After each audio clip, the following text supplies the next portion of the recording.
I'm Andy Way We Go. And I'm Ron Osiris.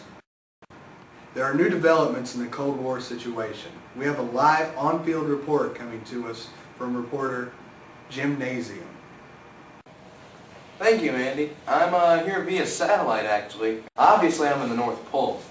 And we have a new power who has entered the race for the arms race. It is Santa Claus himself.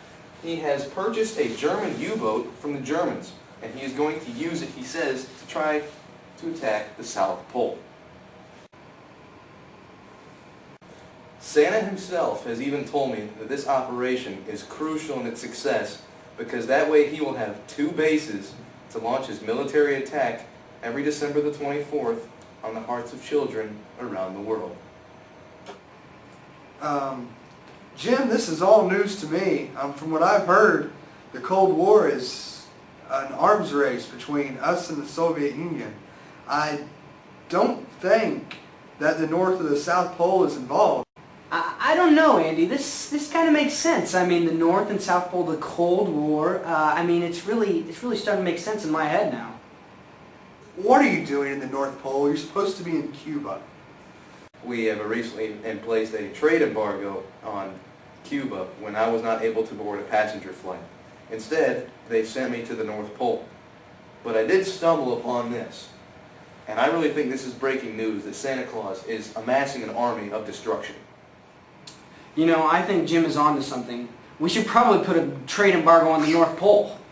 No, Ron, we don't trade anything with the North Pole. Jim, now, the reason you're supposed to be in Cuba is because recently there's been live footage or pictures taken of nuclear weapons being produced by the Soviets in Cuba. I mean, have you found anything besides a submarine in the North Pole? Look, Andy, you need to settle down and listen to what's happening over here. Santa has been producing nuclear weapons. I stepped inside the factory the other day. I definitely saw nuclear weapons and airplanes that can be powered by a human being. Not just fuel, human beings. These are incredible technologies. Those are some pretty powerful images. I don't know about you, but I think military action should be taken immediately. Santa Claus can't be running around with nuclear weapons. I wonder what else he has in his sack of goodies. Look, Jim, you told me to settle down. Obviously, that was just a little kid with a toy plane and then a trampoline-type playpen that you can use at a carnival or something. This is totally ridiculous. You're wasting all of our viewers' time. I just can't believe this is taking place. Well, Andy, Jim's going to have to agree to disagree with you on that one.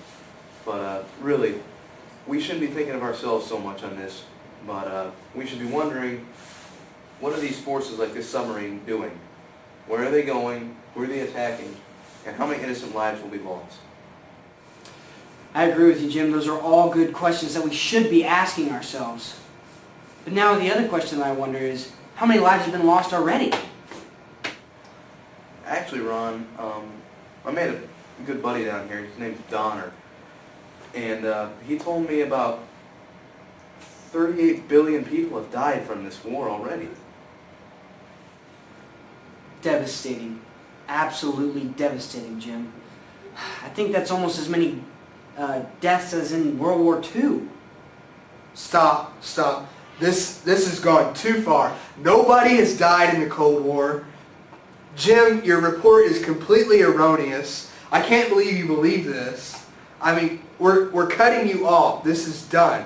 Luckily, we have another news feed with some real live facts. I'm sorry, folks. This has been completely horrible.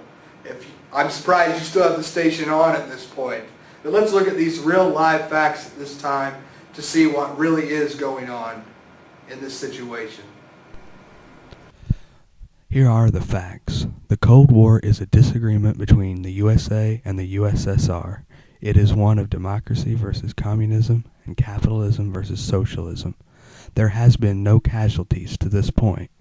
When we talk about the Red Scare, what we mean is the threat of communism growing in the United States.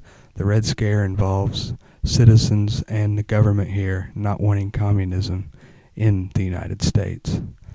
The beginning of the Cold War started with World War II and the reconstruction of Germany. From then we have Cuba that has entered with Fidel Castro being pro-Soviet Union. We have found intelligence that Cuba is housing Soviet missiles. So you see, Ron, that's the real story. Interesting. I don't know. I still buy Jim's. It was pretty good, but I mean, they both make sense. I'm glad we covered both sides of the story. Normally at this time we would give special thanks to our field reporter Jim Nazium, but what? Jim. I thought you were in the North Pole. Yeah, about that, I really just got stuck in traffic on the way to the airport. You know, traffic has been really bad lately, so I hear that one. Yeah.